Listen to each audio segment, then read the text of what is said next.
Bonjour à vous. Alors aujourd'hui, la thématique, ce sont les maladies. Peut-on venir à bout d'une maladie seule, sans médication et sans passer par la médecine générale? En théorie, oui, et c'est même mieux, puisque, si vous voulez, la maladie n'est que l'expression par le corps d'un mal de l'âme.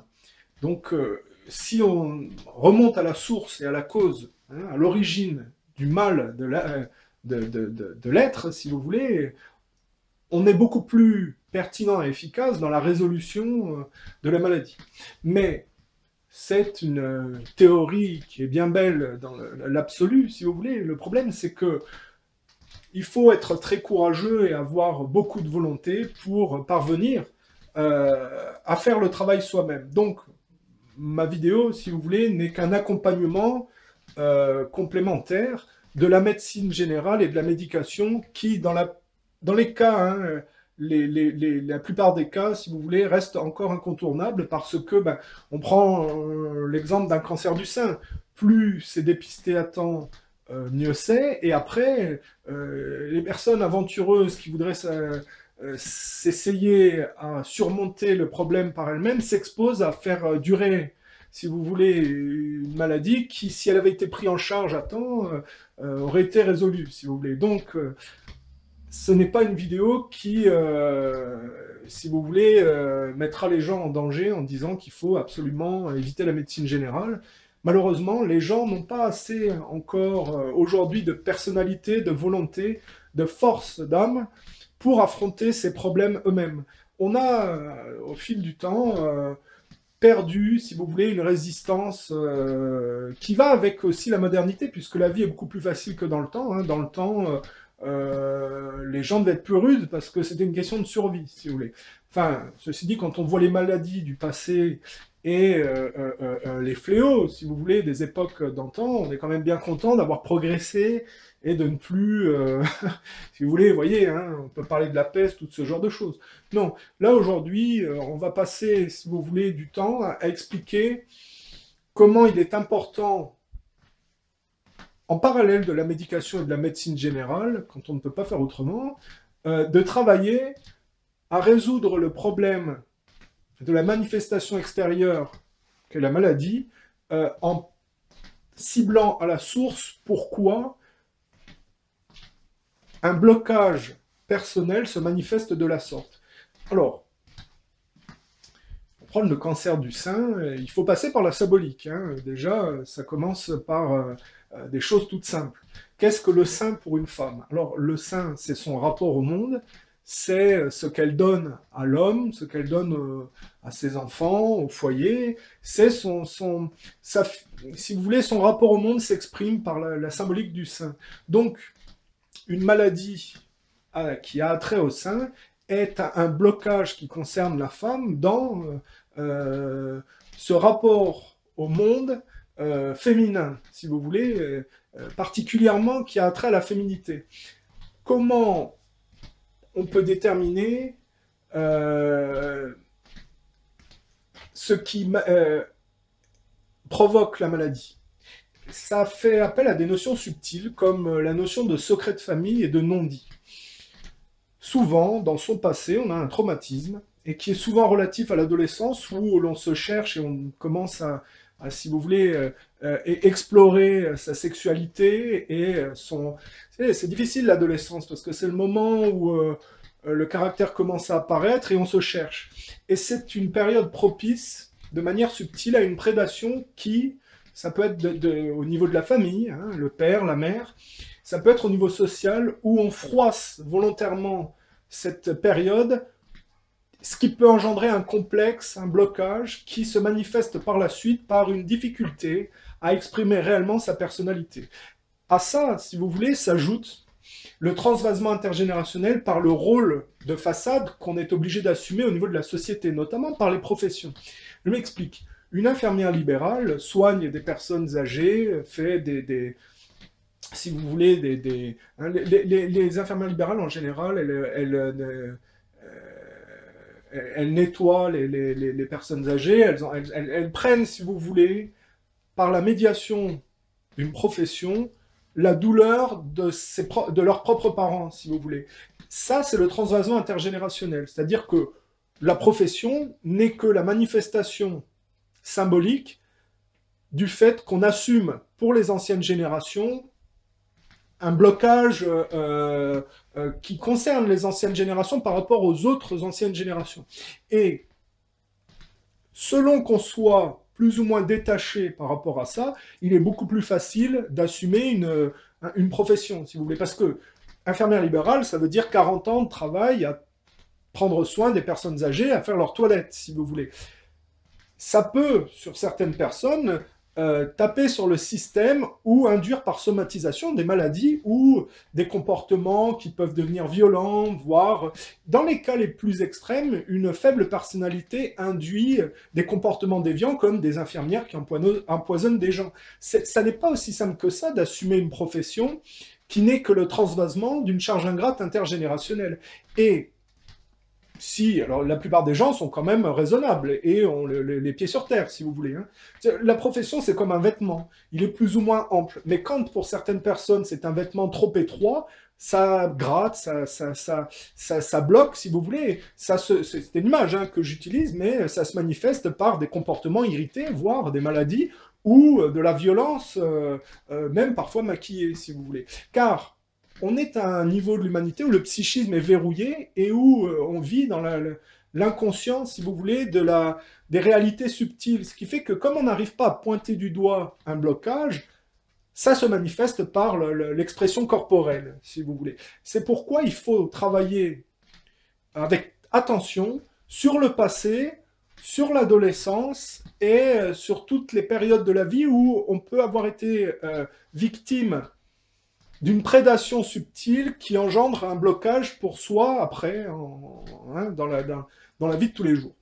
Moi, j'ai une méthode particulière, c'est que je prends chaque année de ma vie, chaque mois de chaque année, jusqu'à 20 ans, parce qu'après, ça n'a pas beaucoup d'intérêt, et je remets tous les événements que j'ai vécus et qui m'ont marqué. Je mets de photos, d'anecdotes. Quand vous faites ce travail, comparez les anecdotes, parce que vous vous rendez compte que souvent... la version d'un oncle et d'une tante, ça correspond pas, si vous voulez. Donc il faut après remettre le puzzle en place avec intelligence et comprendre les non-dits, l'histoire un peu trafiquée selon la vision des uns et des autres, si vous voulez, pour bien cerner. Ça vous donnera au départ déjà une vision globale de votre enfance et de votre adolescence qui remettra certaines choses en place. Le psychisme étant bien fait, souvent, vous avez quelque chose qui vous énerve, qui revient.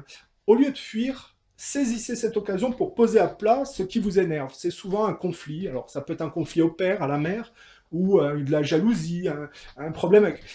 Identifiez quelle est la source de ce problème et essayez de le mettre à plat avec ces personnes, si vous voulez. C'est important. En tout cas, le fait d'avoir une image globale de son enfance et de son adolescence permet d'être moins perdu.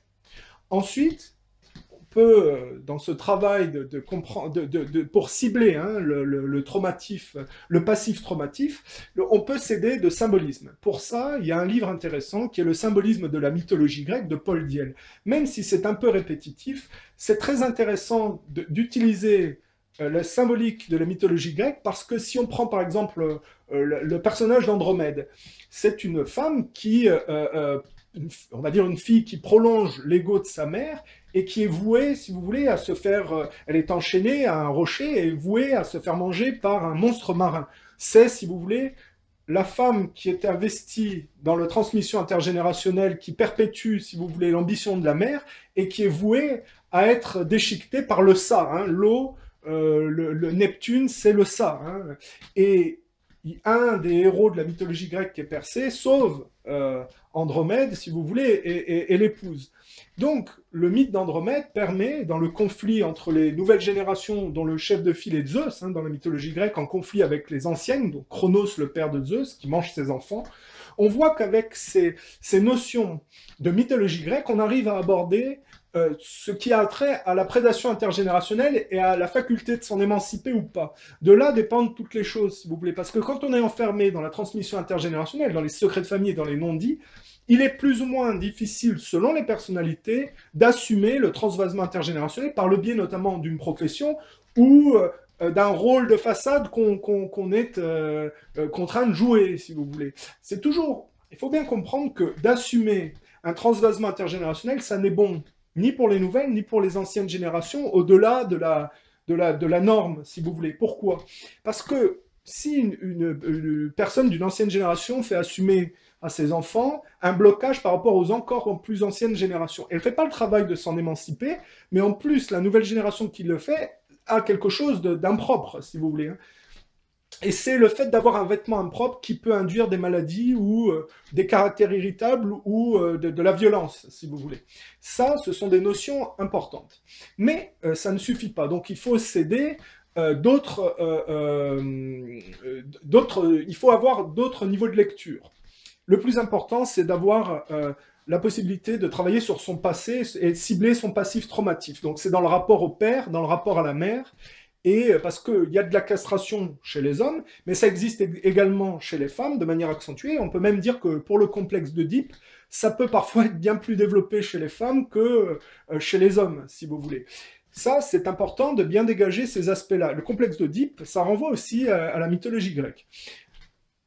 Attention, la mythologie grecque doit être appréhendée de manière non travestie, c'est-à-dire dégagée de certains courants psychanalytique avec une idéologie prise dedans. Hein. Comprenez que dans la nature, dans la vie, dans le monde extérieur, il n'est pas compliqué d'identifier ce qui est bien et ce qui est beau, si vous voulez. C'est une question de sensation. Ce qui lance dans la compétition agressive, si vous voulez, est en général quelque chose à éviter. Et la psychanalyse qui contient des idéologies agressives, compétitrices, dans le mauvais sens du terme, comme le féminisme est un problème au niveau idéologique, parce que beaucoup de femmes se disent féministes, c'est la lutte de la femme et de la personnalité de la femme. Or, ça n'est pas tout à fait ça. Dans le progrès, la lutte féministe est une lutte d'ingestion de la femme en dehors du cercle familial et finalement en dehors du couple homme-femme. Et souvent, le féminisme induit des déviances sexuelles, une compétition hystérique, parfois agressive, et tout ça, c'est mauvais pour le calme intérieur, pour la paix de l'âme, si vous voulez. Remarquez que, je dis ça parce que la notion qu'on va aborder ensuite, qui est la psychogénéalogie, le travail de la généalogie, puisqu'on a dit on va travailler sur le passé, le problème intergénérationnel, donc la psychogénéalogie est propice à ça. Vous avez un bouquin qui est Aïe mes aïeux d'Anne Ancelin Schutzenberger. C'est un livre intéressant qui vous permettra, en plus du symbolisme de la mythologie grecque, d'avoir des notions au niveau de la psychogénéalogie, donc du travail généalogique. Mais attention, il faut savoir dégager dans le livre d'Anne Ancelin Schutzenberger des mouvements idéologiques, notamment féministes, qui travestissent l'histoire et qui parfois rendent plus difficile la lecture correcte des choses. Parce que si on travaille dans la généalogie, le plus important, c'est d'avoir une notion correcte de l'histoire. Or, attention, il y a une contradiction entre tradition et progrès. Le progrès se fait en contradiction avec la tradition. Pourquoi? Parce que le progrès va vers l'artificialisation et le monde du tout technologique. Or, le traditionnel est plus dans des valeurs recentrées sur la famille, sur certains préceptes moraux qu'a tendance à oublier le monde qui va vers le progrès, qui s'en affranchit. Et souvent, pour justifier de s'affranchir de certains préceptes et d'une certaine cohésion par la moralité que tiennent les traditions, on trafique l'histoire. Et c'est pour ça que je dis, attention, la psychanalyse est empreinte, parce qu'il y a certains groupes idéologiques qui ont une mainmise sur la psychanalyse, et malheureusement, ça induit la compétition agressive qui parfois induit des maladies, voire des suicides et ce genre de choses, car le monde où tout s'entrechoque n'est pas un monde agréable, si vous voulez. Hein. Le but, c'est quand même d'être sur Terre pour apprendre à mieux appréhender l'autre et ne pas lui marcher sur les pieds, ni se faire marcher sur les pieds. Si la mentalité, c'est de marcher sur l'autre, de l'écraser, si vous voulez, ça n'est ni bon pour autrui, ni pour soi-même, parce que il y a une âme, et elle n'est pas sur Terre pour... Elle ne s'incarne pas, si vous voulez, pour être en conflit permanent avec le monde entier. Et je dis, attention, donc on peut prendre le livre de Schutzenberger, mais il faut se détacher de l'idéologie féministe qu'elle contient et qui trafique, par certains moments, l'histoire. Cette notion d'appréhension correcte de l'histoire est essentiel, notamment à notre époque où le conflit entre tradition et progrès induit une prédation subtile d'un résiduel traditionnel à abattre au profit d'une accélération, d'un globalisme très matérialiste et très consumériste, qui est en contradiction avec les valeurs et les préceptes moraux que contiennent la tradition. Vous avez tout un tas de gens des anciennes générations dont on voit des maladies qui sont accélérées pour les faire disparaître progressivement. Ça se fait de manière subtile et c'est une prédation subtile, si vous voulez. Il y a une prédation sociale où on pousse des gens au suicide. Hein. Ne prenez pas ça à la légère. Regardez comme quand Nicolas Sarkozy a été élu, on a eu, si vous voulez, les privatisations à outrance. Et par exemple, à France Télécom, on a poussé les gens au suicide pour accélérer, si vous voulez, ces privatisations. On a cette réalité de la compétition matérialiste, de la course au progrès, qui entrechoque avec les résiduels qui ne s'inscrivent pas, si vous voulez, dans cette idéologie du progrès, qui sont prédatés, si vous voulez, de manière subtile. Mais au niveau des maladies, c'est exactement la même chose, car vous avez des gens vous avez aussi des nouvelles générations qui n'hésitent pas, si vous voulez, à accélérer des maladies latentes chez certains, voire à les provoquer pour accélérer une chute, si vous voulez, propice à l'établissement d'un monde consumériste du tout loisir ou de l'objet de compensation.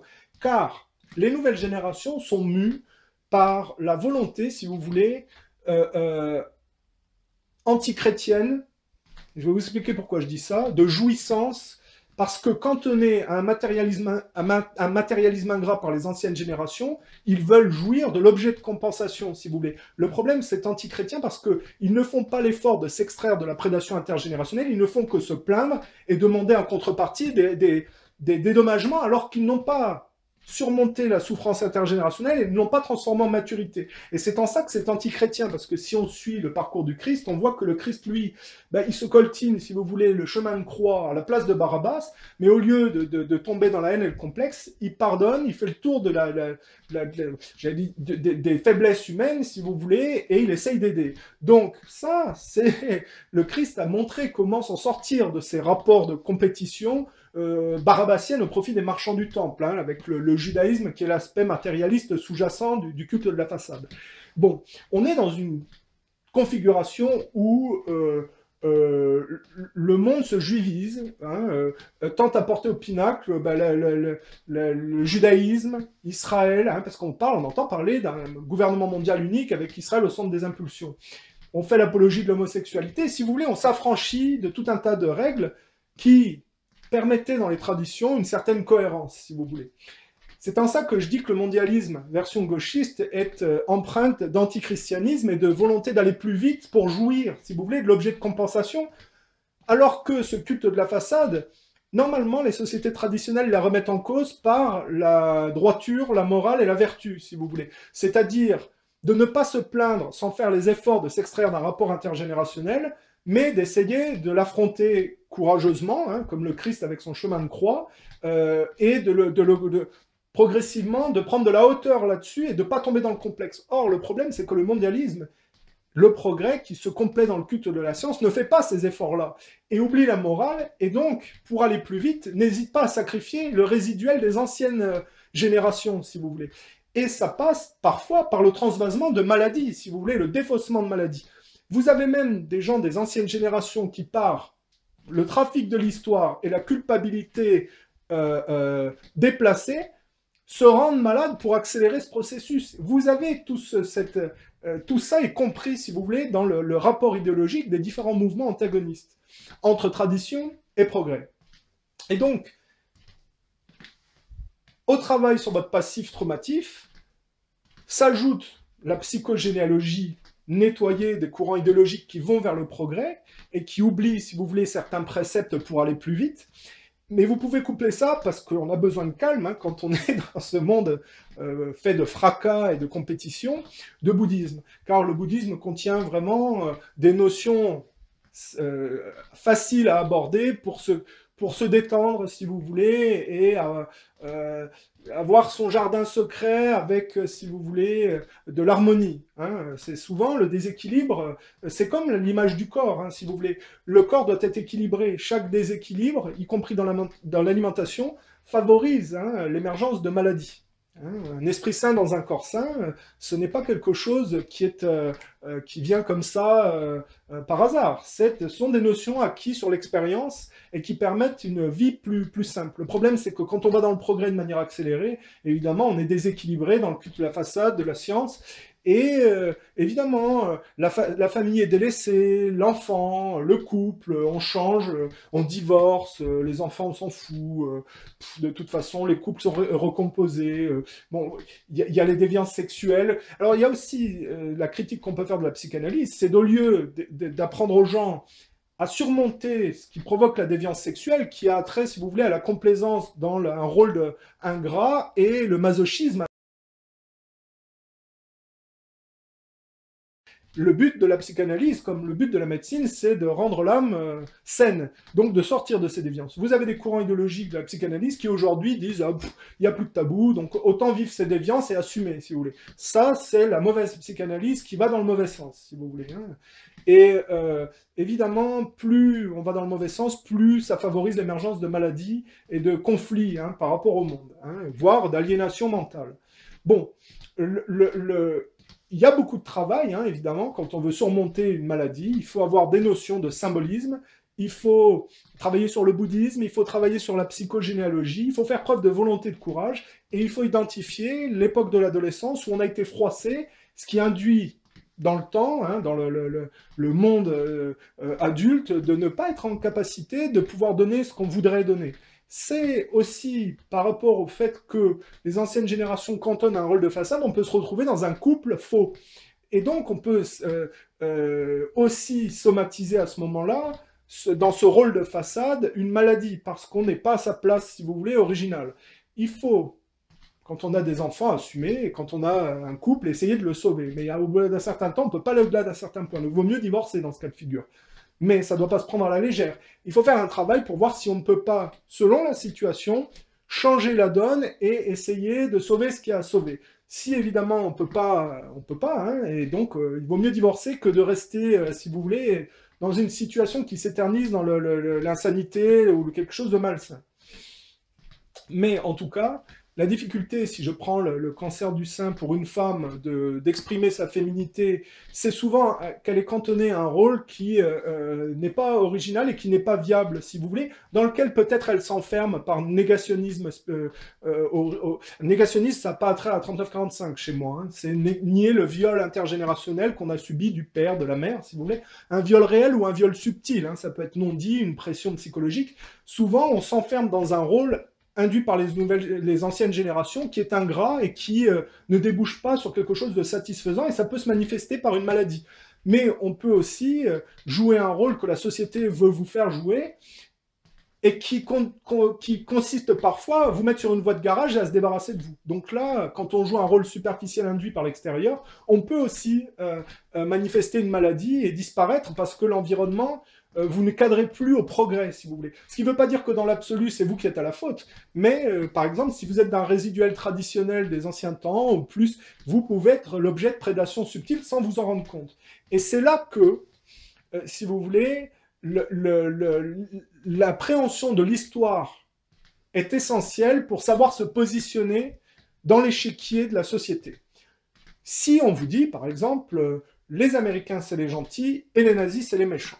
Attention, car ça n'est pas aussi simple. Quand on se penche sur la réalité de l'histoire, on s'aperçoit que Première et Deuxième Guerre mondiale, on voit la passation de pouvoir entre l'Angleterre libérale et l'Amérique néolibérale qui n'en est que l'extension. Et tout ça se fait sur la destruction de la vieille Europe. Or, quand on fouille un peu, on se rend compte que les Américains ont financé les nazis pour dégrader l'Europe. Ils les ont même poussés contre les bolcheviks pour continuer la dégradation de la branche russe que les Anglais avaient initiée en poussant au bolchevisme. Il faut le savoir. Et ça, on ne vous le dit pas. Or, quand vous êtes issu des générations résiduelles de la Seconde Guerre mondiale, le phénomène accentué qui va vers la superficialisation consumériste que porte le monde anglo-saxon accentue, si vous voulez, cette superficialité au profit, c'est-à-dire on est dans des configurations de société qui se complaisent dans la voyoucratie barabassienne au profit des marchands du temple. Ce qui veut dire que la France, qui est plutôt de culture chrétienne catholique, est dégradée par un aspect plus superficiel que contenu par la culture anglo-saxonne, qui est le protestantisme, et ça se fait au profit du judaïsme. Ce qui veut dire que les gens d'après-guerre en France, qui constituent le résiduel traditionnel, sont prédatés par notamment des masses immigrées pensées par les juifs sionistes, pour superficialiser encore plus le mouvement après la dégradation que les Première et Deuxième Guerres mondiales ont opérée sur l'Europe. Et donc, les gens qui ne connaissent pas l'histoire sont pris dans un courant et prédatés sans s'en rendre compte, si vous voulez, pris par le négationnisme.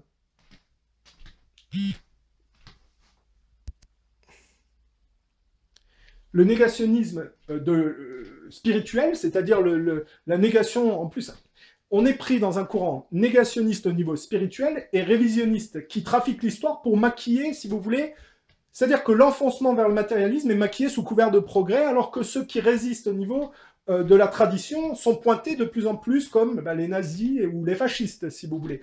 Et ça, c'est-à-dire que on peut même dire que les résistants d'hier, si vous voulez, sont devenus les fascistes d'aujourd'hui, quoi, hein, parce que c'est tellement dévirilisé à force que ça part en vrille. Et c'est là qu'il faut aborder correctement l'histoire pour pouvoir se positionner, et non pas, c'est-à-dire réagir de manière violente comme les fascistes et les nazis pour contrer une déferlante matérialiste pensée notamment par le monde bancaire judéo-protestant, hein, contre le résiduel traditionnel européen, mais parce que quand on est immigré, qu'on a été pensé par les juifs sionistes pour venir en conflit avec le résiduel traditionnel français. On peut aussi arrêter de jouer le jeu de ce conflit et trouver en ses racines l'opportunité de travailler et sur sa culture et sur la culture française, si vous voulez. C'est toute une question de pouvoir. Les gens se collent au pouvoir et ce que le pouvoir demande. On voit qu'après la Seconde Guerre mondiale, les gens qui étaient du côté de la résistance, avec l'ambiguïté du terme résistant, comme le terme lumière, qui accompagnait en fait le judéo-protestantisme de la France, hein, au détriment du résiduel catholique, on a vu que De Gaulle, par exemple, s'est fait virer par mai 68, pensé par les Américains.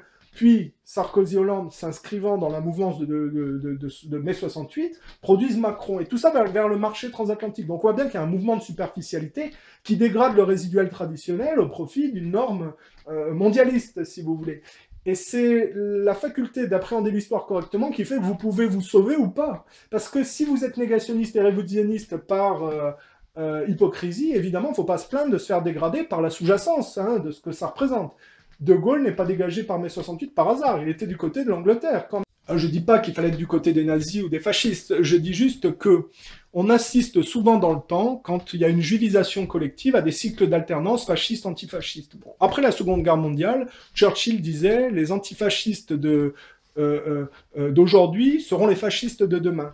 Eh bien, on peut dire que De Gaulle a été, à un moment donné, pour les générations mai 68, une sorte de fasciste. Et puis ensuite, ça n'a fait qu'aller dans la dévirilisation, si vous voulez. Donc, il y aura de toute façon un cycle d'alternance où le fascisme et le nationalisme, de manière contemporaine, ressurgiront parce que l'humanité produit toujours un cycle antifasciste dégradant où rien n'est plus, où plus rien ne fonctionne, si vous voulez. L'humanité crée un cycle d'alternance fasciste-antifasciste pour remettre de l'ordre, si vous voulez. Et puis après succède à ce que propose le fascisme et le nazisme, si vous voulez, version contemporaine, succède une vague de laxisme qui remet l'antifascisme. Ça a toujours fait comme ça. Nous, on parle de s'extraire de ces cycles, c'est-à-dire de ne pas avoir une confrontation, si vous voulez, à un laxisme antifasciste qui peut produire des vagues d'immigrés, si vous voulez, conflictuels, mais il faut comprendre la place de chacun pour ne pas avoir justement à rentrer en conflit, à mieux comprendre les interactions subtiles, c'est-à-dire prendre de la maturité, de la hauteur, pour ne pas tomber justement dans cette compétition dégradante et cette alternance fasciste-antifasciste. Voilà. Et quand on travaille sur les maladies, ce sont des notions à avoir en plus, parce que plus vous savez vous situer, plus vous voyez clair, moins vous êtes susceptible d'être victime d'un défaussement qui induit des maladies, ou de jouer un rôle impropre qui ne vous concerne pas, qui de toute façon se manifestera par la somatisation d'une maladie. Mais, évidemment, ça c'est du plus, c'est du bonus. Le plus important, c'est de travailler sur son passé, son rapport au père, son rapport à la mère, si vous voulez, et de bien avoir une vision complète de son adolescence et de son passé, de ce qui a bloqué, si vous voulez. Voilà, bien comprendre quel est, si vous voulez, l'aspect en soi qui, de manière intergénérationnelle, bloque pour trouver la possibilité d'exprimer son soi original.